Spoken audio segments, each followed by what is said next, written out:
आज का जो हमारा टॉपिक है वो है कि मेजर्स ऑफ सेंट्रल टेंडेंसी। ठीक है, उसमें हमारे पास अब डिफरेंट तरह की एवरेजेस आती है, मीन, मीडियन, मोड, क्वार्टाइल्स, आगे बहुत सी चीज़ें हम पढ़ेंगे। सबसे पहले जो चीज़ आती है वो आती है हमारे पास मीन। तो मीन क्या होता है? एवरेज है तो ऑब्वियसली सेंट्रल वैल्यू कोई होगी। इसकी डेफिनेशन क्या कहती है?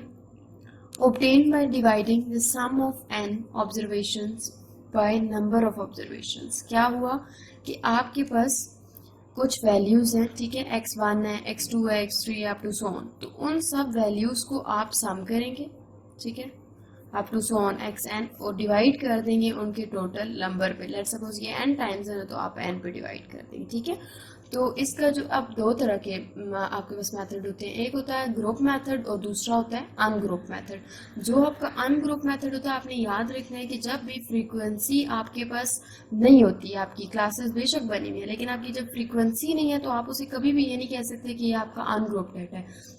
जब भी आपकी फ्रीक्वेंसी के अकॉर्डिंग आपकी क्लासेस गिवन होती हैं तब आप कहते हो वो डाटा आपका क्या है, ग्रुप डाटा है। तो मीन के लिए अब हमारे पास तीन मेथड्स होते हैं, एक होता है डायरेक्ट मेथड, एक होता है कोडिंग मेथड, ये जिसे शॉर्टकट मेथड बोलते हैं हम, और तीसरा मेथड हमारे पास जो है वो एज फार्मूले, सॉरी जो, हाँ ठीक है, को एक होता है हमारे पास कोडिंग मेथड, एक हमारे पास होता है डायरेक्ट मेथड, ठीक है, और तीसरा होता है शॉर्टकट मेथड। अब हमारे पास जो होता है ना डायरेक्ट मेथड, वो सिंपल सी जो आजकल हम सभी यूज करते हैं, सिंपल मेथड जिसको डायरेक्ट मेथड बोला जाता है। अब डायरेक्ट मेथड हमारे पास क्या करता है कि अनग्रुप के लिए जितने आपके एक्स थे, जितनी आपकी वैल्यूज थी, ऑब्जर्वेशंस थी, ठीक है, उन सब का सम लेगा, डिवाइड कर देगा उनको टोटल नंबर्स। अगर वही चीज फ्रीक्वेंसी के साथ आ जाती है तो आप क्या लेंगे, एक्स यानी मिड पॉइंट अपना, जो आपकी मिडल पे वैल्यू, मतलब दो क्लासेस होती है ना, उनको प्लस करके डिवाइडेड बाय जब आप 2 करते हैं, आपके पास जो आपका क्लास मार्क निकलती है बेसिकली वो आपका एक्स होती है। जब आप अपने एक्स को फ्रीक्वेंसी के साथ मल्टीप्लाई करते हो देन आप क्या करते हैं, उसको समेशन एफ पे डिवाइड करते हैं, तो आप कहते हो कि ये आपके ग्रुप का मीन निकला है, ठीक है। तो अब जब हम, ये तो था सिंपल मेथड, अब हमारे पास इनडायरेक्ट मेथड, ये डायरेक्ट मेथड था, ठीक है, और अब हमारे पास है इनडायरेक्ट मेथड। जो हमारे पास इनडायरेक्ट मेथड है, अगर हम कोडिंग मेथड की बात करते हैं, ठीक है, जिसे स्टेप डिवीजन मेथड भी बोला जाता है, स्टेप डेविएशन मेथड, ठीक है। अच्छा, इसमें भी अब अनग्रुप के लिए क्या होता है इसका फार्मूला, अरिथमेटिक मीन इक्वल होता है एक्स बार, जो कि हमें पता है a plus summation u divided by n multiply by h. A आपका कोई भी आर्बिट्ररी वैल्यू हो सकती है, ठीक है। इसमें देखिए कहीं पे फ्रीक्वेंसी इन्वॉल्व नहीं है, इट मीन्स कि ये आपका फॉर्मूला कौन सा है, अनग्रुप डेटा का फॉर्मूला है। अगर इसी को मैं ग्रुप के साथ लिखूं तो मैं क्या कहूंगी, अरिथमेटिक मीन किसके इक्वल होगा, a plus summation f u divided by summation f multiply by h. ये हमारे पास क्या फ्रीक्वेंसी इन्वॉल्व हुई है, हम कहते हैं ये ग्रुप डेटा के लिए हमारे पास फार्मूला है, ठीक है। एज सच कोडिंग मेथड को हम अन ग्रुप में इतना यूज नहीं करते, क्यों? क्योंकि हमारा इंटरवल नहीं गिवन होता। जब हमें इंटरवल नहीं गिवन होता तो बहुत ऐसे क्वेश्चन आते हैं, आपको इंटरवल गिवन होता है, क्वेश्चन के अंदर जब गिवन होता है तब आप कोडिंग मेथड अन ग्रुप के लिए अप्लाई कर सकते हैं। तीसरा मेथड जो आता है हमारे पास वो होता है हमारे पास शॉर्टकट मेथड, या जिसको आप क्या कहते हो, इनडायरेक्ट मेथड।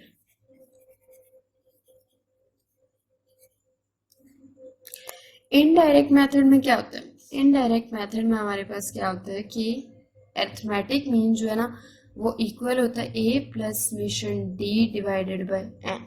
ये किसका फार्मूला है, आपके अनग्रुप डेटा का। लेकिन अगर इसी को मैं ग्रुप के साथ लिखूं तो मैं किस तरह से इसको शो करूंगी, x bar equal to a plus summation f d divided by n. अब सब ये सोच रहे होंगे कि डी क्या है, हमारे पास डी बेसिकली सम डेविएशंस ले रहे होते हैं, तो डी इक्वल होता है एक्स माइनस ए के, ठीक है। डी किसकी इक्वल होता है हमारे पास, एक्स माइनस ए के, और ऊपर इसी तरह हमारे पास यू किसकी इक्वल होता है, डी डिवाइडेड बाय एच की, ठीक है। तो डी क्या था, एक्स माइनस ए, तो डिवाइडेड बाय एच, ये आपका यू होता है आपके पास। और उसके बाद हम इस पे फर्दर एग्जांपल अगर करना चाहें, लेट सपोज मेरे पास एक डाटा था जिसमें मुझे गिवन था 1 2 5 3 4, ठीक है, ये मेरे पास डाटा गिवन है।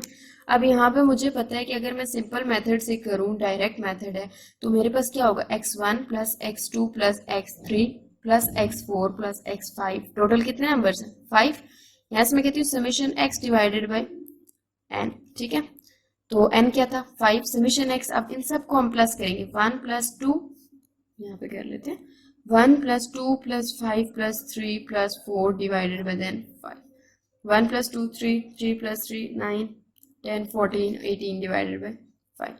तो यहाँ से जो आपका आंसर आएगा वो आपके पास क्या होगा, आपका डायरेक्ट मेथड। अब देखिए जो भी आंसर आएगा आपके पास वैल्यू सेम आएगी, चाहे आप उसे डायरेक्ट मेथड से करें, इनडायरेक्ट मेथड से करें, कोडिंग मेथड उस पर अप्लाई करें, काम सारा आपके पास एक जैसा होगा। अब अनग्रुप के लिए हम कोडिंग मेथड को अप्लाई नहीं कर सकते, जैसे मैंने बताया था कि हमारे पास इसके अंदर इंटरवल हमें नहीं गिवन होता। अगर हमें ये 7 इंटरवल मेंशन कर देते तो फिर हाँ हम इस कोडिंग मेथड की तरफ जा सकते थे।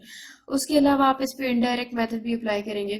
कैसे निकालेंगे, अब जो आपके पास आर्बिट्ररी वैल्यू होती है, यानी आपने ए किस तरह से रखना है, अब आपकी अपनी मर्जी, या आप अनग्रुप डेटा में हमारी अपनी मर्जी होती है कि हमने ए क्या रखना है, लेकिन जो ग्रुप डेटा होता है उसमें हाईएस्ट फ्रीक्वेंसी के अगेंस्ट जो हमारी वैल्यू होती है, अगेंस्ट जो हमारा एक्स होता है, उसको हम क्या रखते हैं, एज अ ए कंसिडर करते हैं। लेकिन इसके अंदर से आप अपनी मर्जी का कोई भी ए उठा सकते हैं। लेट सपोज मैंने क्या किया, ए कह दिया कि ए मेरे पास जो है वो 2 है, ठीक है, मैंने सपोज कर लिया कि ए मेरे पास क्या है, 2 है।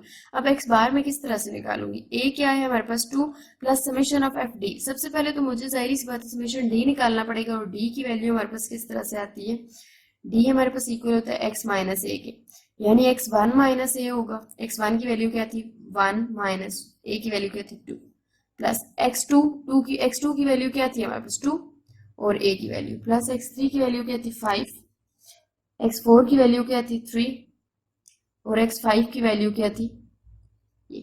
डिवाइड किस पे आपने कर दिया, टोटल आपके पास वैल्यू क्या थी 5, ठीक है, ये हो गया आपके पास। अब फर्दर इसको सॉल्व करें, 2 माइनस 1, अगर यहाँ से हम चेक करें ना तो हमारे पास इस सारे को हम सॉल्व करेंगे, ठीक है, जो हमारा यहाँ पर आंसर आएगा ना उसको हम यहाँ पर पुट करेंगे, ठीक है। समेशन डी यहाँ पर आएगा, यहाँ से जो वैल्यू निकलेगी वो आपका समेशन डी होगी, और टोटल हमें पता है यहाँ पे 5 है, जो आंसर आएगा वो और ये आंसर सेम होंगी। अब इस पूरी वीडियो में अगर हम देखें तो हमने क्या पढ़ा है, मीन के अंदर हमने डिफरेंट मेथड्स को देखा है। सिंपल मेथड क्या होता है, कोडिंग मेथड क्या होता है, और इनडायरेक्ट मेथड क्या होता है। आपका सिंपल यानी डायरेक्ट मेथड, आप जिस भी मेथड को फॉलो करेंगे ना आंसर आपका हमेशा सेम आएगा, इससे कोई फर्क नहीं पड़ता कि आप कौन सा मेथड अप्लाई कर रहे हैं। लेकिन ज़्यादा जो प्रेफरेंस दी जाती है वो आप कोडिंग मेथड को देते हैं, क्यों, क्योंकि कोडिंग मेथड में आपके इंटरवल से वो चीज़ डिवाइड होके वैल्यूज़ बहुत कम हो जाती है, इस वजह से गलती का चांस नहीं रहता। सबसे ज़्यादा जो गलती के चांस आता है वो आपके डायरेक्ट मेथड में आता है, क्यों, क्योंकि एक्स की वैल्यूज़ बहुत इंक्रीज हुई हुई होती हैं ऑलरेडी, वो फ्रीक्वेंसी से जब मल्टीप्लाई होती है तो वो और ज़्यादा बड़ी हो जाती है, जिस वजह से हमारी कैलकुलेशन में काफ़ी ज़्यादा इश्यूज आ जाते हैं। तो बेस्ट जो प्रेफरेंस जाती है वो कोडिंग मेथड को जाती है, लेकिन तीनों में से जिसके थ्रू भी आप सॉल्व करेंगे आपका आंसर बिल्कुल ठीक आएगा। That's all, thank you.